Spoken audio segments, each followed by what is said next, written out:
Hello viewers, তো আজকে বানাবো খাসির মাংস দিয়ে এঁচোড় দিয়ে রেসিপি, যেটা আপনাদের সাথে শেয়ার করছি।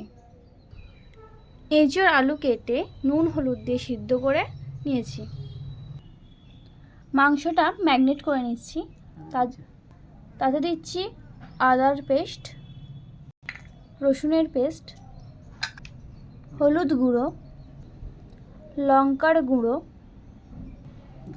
জিরের গুঁড়ো, ধনের গুঁড়ো, তাতে দিচ্ছি পরিমাণ মতো লবণ, কাশ্মীরি লঙ্কার গুঁড়ো, তাতে দিচ্ছি সরিষার তেল। সব একসাথে ম্যারিনেট করে নিচ্ছি।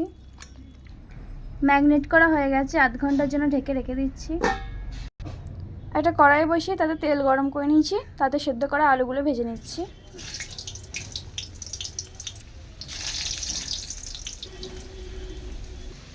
আলুগুলো ভেজে তুলে নিচ্ছি। ওই করে এঁচড়গুলোকে ভেজে নিচ্ছি।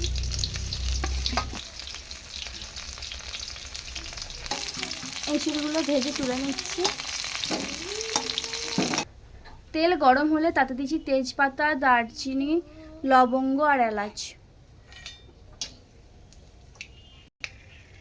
তাতে দিচ্ছি পেঁয়াজ কুচি। পেঁয়াজগুলো হালকা ভাজা হয়ে গেলে তাতে টমেটো কুচি দিয়ে দিচ্ছি।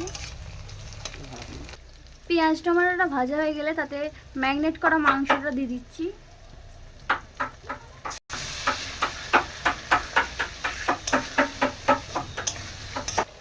মাংসটা 50% সিদ্ধ হয়ে যাওয়ার পরে ভেজে রাখা আলু আর এঁচড়গুলো দিয়ে দিচ্ছি।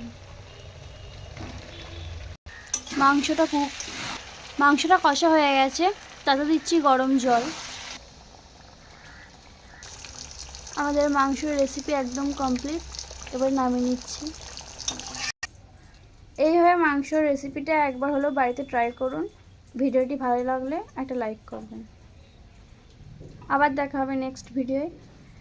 টাটা।